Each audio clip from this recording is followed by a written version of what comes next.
All right, and welcome back, everybody, to This Is the Police. Um, Today we're going to be continuing where we left off. Sorry that I kind of stopped like right at the beginning of this cutscene, but um, while I was recording, I found out that for some reason it wasn't fucking recording. So to restart the whole fucking thing and then this all over again. And basically, I'm thankful it has checkpoints throughout the week.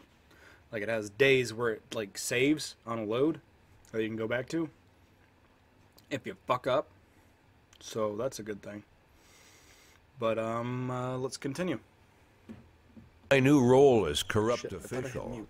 I had to give up some of my favorite Ass habits. ass.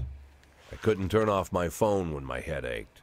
Couldn't sleep till noon on Saturday and let the rest of HQ take up the slack. No more days off to go fishing. But my weekly visit to the old Colony Club was more like tradition. One night a week, I absorbed cigar smoke, the vague smell of alcohol, the stench of urine, all mixed with toxic levels of old drunken belches. Same picture it was 30 years ago. Tradition's gotta be honored. And to stay faithful to the tradition, you've got to respect the standard rituals. When you're about to roll out of the club, you need to take a deep breath and count to 100. If your stomach doesn't do a backflip, you should be good to make it home. This time I only got up to 60. I was interrupted. Why? You look even better than you do on TV. There's nothing more impolite than approaching people in the alley at the old Colony. This is the most private place in the city. All who enter here dirty their shoes with the most elite stream of vomit in Freeburg. This asphalt has been blessed by judges, lawyers, artists, businessmen, and all our politicians. Takes a lot of balls to crash the party. My head was a drunken haze, but I knew who he was. A cartoon gangster suit straight out of Dick Tracy. Fancy voice, fruit cologne, sassy strut. That's how the newspapers described Vikas Varga, rising star in Freeburg's criminal underworld. He appeared out of nowhere, and with the support of the local punks, Varga broke all the old rules of organized crime. He killed those who could not be killed, traded what could not be traded, and robbed those who could not be robbed. In just a single month, this man had gathered an incredible amount of power. He's been called everything from a clown to a madman to a criminal genius, and more often than not, he's called a low-class upstart short on ideas. But if Vargas was one of the old crime bosses, he'd have been cut into pieces and fed to the river. Look past this guy's arrogance, and there's something about him. The city is still deciding what to do with him. Meanwhile, he's burning down the houses of old city mobsters. Not the best time to talk, Mr. Varga. Well, you know my name. I'm flattered, although not very surprised, to be honest. I might be a little short on manners. Like they say in your fair city, with the right manners, you can go anywhere. Well, I don't want to go anywhere. I want to stay right here. Even the criminal world needs manners, Mr. Varga. And one of them is this: don't interfere with a drunken cop who's trying to take a shit and puke at the same time. Oh, you exaggerate. But is Freeburg always so gentle with its officers? You've been a bit roughed up lately. I see you already know Freeburg quite well, Mr. Varga. Well, I love to learn and look around. But I do know that the inhabitants of this fair city should be friends, Jack. Maybe it's true I don't have the best manners. After all, it's only polite for friends to share their phone numbers.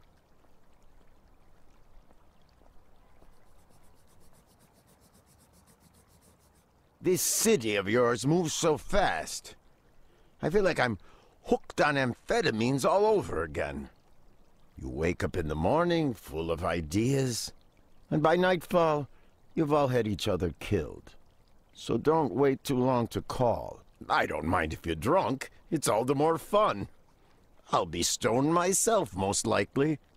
Hell, I'm a little stoned right now. It's the only way to live in this place. I like your city, Jack. I'm here to stay. If it weren't for the phone number written on my arm, I probably wouldn't have remembered the conversation in the morning. But there was no reason to worry. I'd be getting a reminder soon.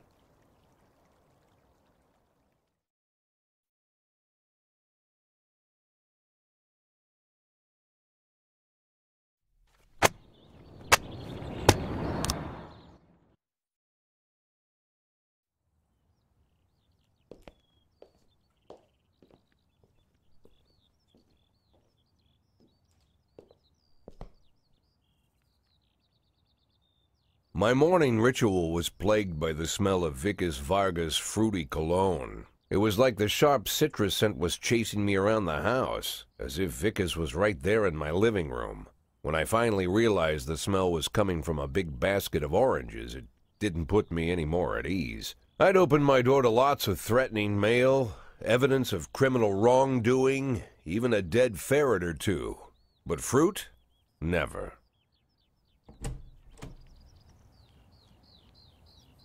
You the fruit guy? Excuse me?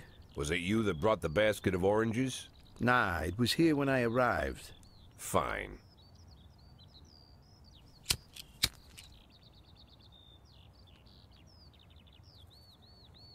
So who are you? Today, I'm your driver. And where are we driving? To work. That's it? Yeah, we have to make an important stop along the way. Where? The ranch. What ranch? Just the ranch. Fine. The morning seemed surreal, and I took in the magic. Why wreck it with meaningless chatter? As my tight-lipped chauffeur drove an hour through God knows where, I started to feel like I was in the middle of a bad dream, probably lying bloody and concussed in the alley behind the old Colony Club, my nose buried in a rotten orange peel. But no, this was no dream. The silence was real, the sound of the engine was real, the dust was real enough too. And there was the ranch over the horizon. It all seemed familiar. The Sand family's overbearing mansion has been the talk of the headlines for decades, but few have managed to get closer than a few miles. I guess I'm just lucky.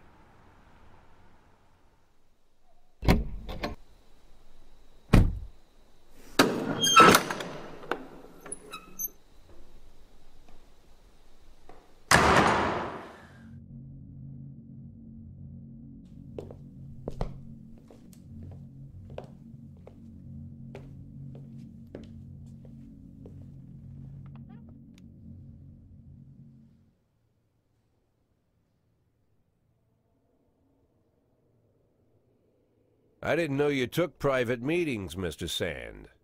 Only if I expect good company. I'm surprised my company ranks at all. Today, yes. Today is a special day.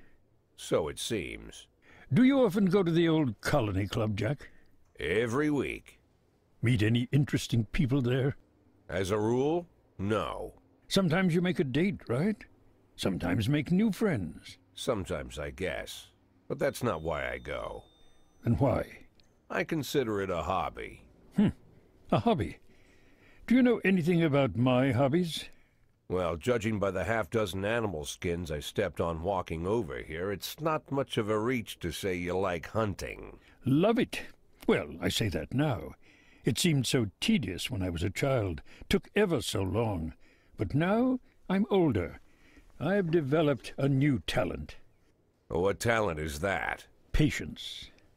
The will to wait for the right moment. Let's say you want a deer. You know, you deserve it. You've even decided what dishes its meat will go to and where you'll mount its horns. But to get that deer, you've got to wait. To sit in the bushes and stay nice and quiet. Professional hunters will tell you that the hunt is a rare craft. There are many rules. It's shrouded in mystery and ancient skill. Well, that's all complete nonsense. To get a deer, you just sit on the sidelines for a long enough time, pinpoint the moment when it's finally time to shoot. I learned the talent, Jack. But not like you, oh, Jack. You truly are the master. I don't understand. Oh, come on, Jack. I know about the 500,000. I know your plan. Kendrick told me everything. Needless to say, I'm impressed. While some people learn to hold their breath for minutes on end and not to rustle the leaves too loudly, why you decided to just become the foliage. You turned yourself into a bush, surrounded by deer who've been so fruitfully multiplying for decades. But all this time you've held your rifle at the ready. Forgive an old man his imagery, Jack. I've the heart of a poet, I confess. Look, I don't know what was said between you and Kendrick, but it sounds like you got it wrong. Oh, I think I understand everything just fine. And I think we understand each other quite well. Jack, in the coming war, we'll make excellent partners. What war? One war falls upon every generation. My grandfather drove out the Ambersons back when he was 27. My father destroyed that psychopath gangster, Maurice Bell, when he was a sprightly 30. At 69, I'd begun to think my war had passed me over. But my time has come at last. Tomorrow Vickis Varga declares war, and I'm obliged to answer. So, we're talking about Varga now. I don't know how he thinks. I don't even know whether he plans his actions or not. I can't divine his purpose. Hell, I don't even know where he comes from. He's a man not of our breed, wouldn't you say? But when he arrived here, I invited him in, told him we could work together. An official invitation penned in my own hand and written on some very expensive paper. And can you imagine his reply? A fruit basket. What sense can be made of such a message? I guess it means whatever you want it to. Precisely. I'm late for work, Mr. Sand. You know, Jack, I could just give you 500,000 right now, cash, whatever denominations you like. But I would never insult you so. If I went stalking my prey for so many years, I wouldn't want someone else to shoot it for me. I understand you, Jack, and I'll never ask you for anything that's contrary to your nature. Just think about our conversation. Think about it, and call me.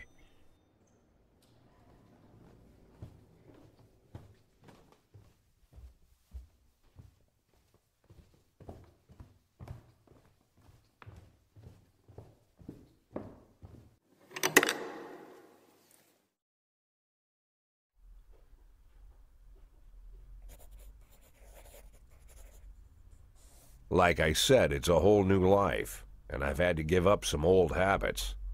One of them, keeping away from things that don't concern me. Now I can't afford the luxury. This spotlight I'm under, concerns is all I got.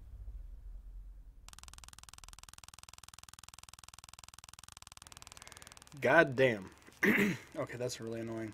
I don't know why it does that. So that was a really fucking long cutscene. I've already made this choice. I'm gonna help Christopher Sand. Because Vickis Varga sounds like a pretty shady ill that like methamphetamines and shit. So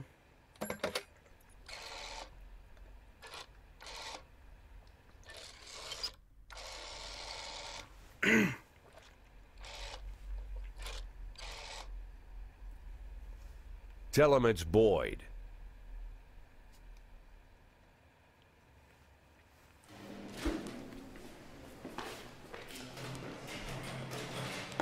yes. No. Damn. I swear these people are fucking retarded.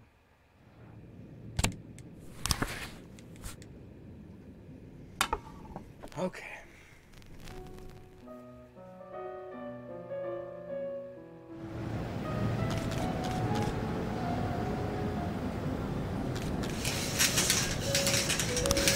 Yay, my meager salary.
1011B in progress.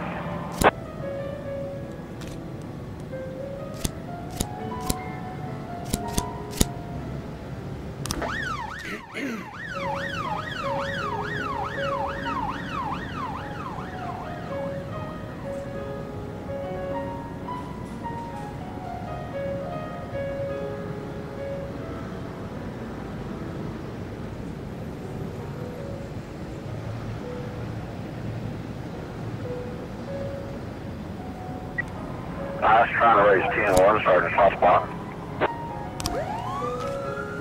412A in progress.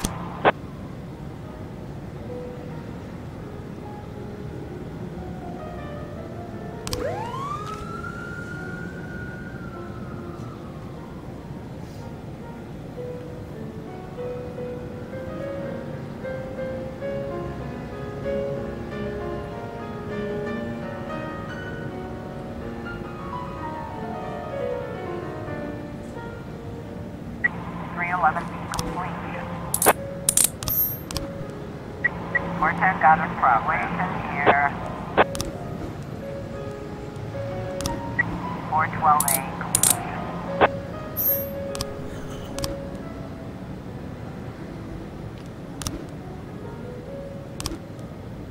Fuck. Come on, guys. Let's go.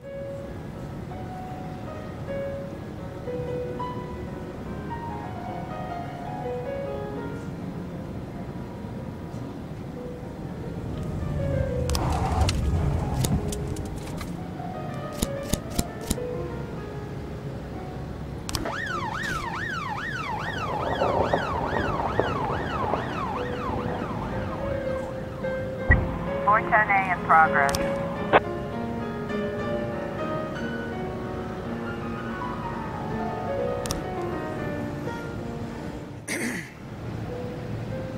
It's a false alarm. I already know.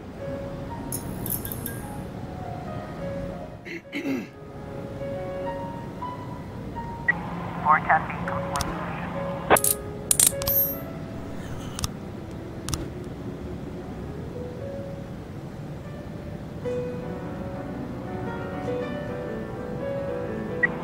A complete. Yep.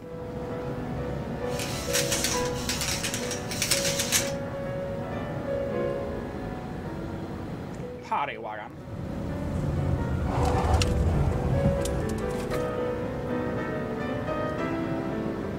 Ten 11B in progress.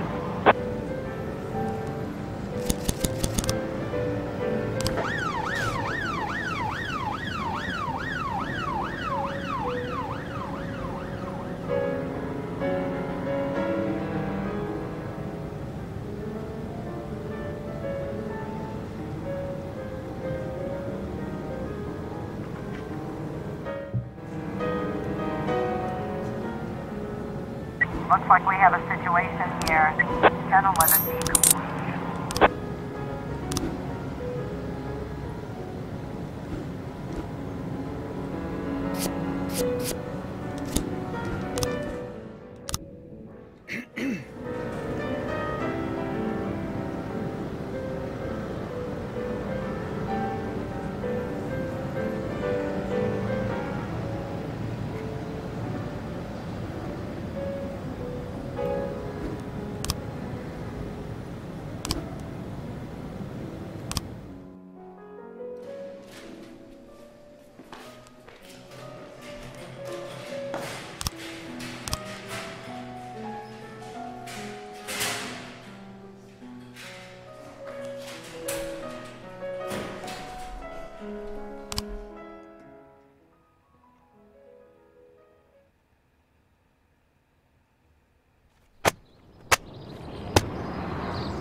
Okay, so I figured that'll be the ending of this episode here today.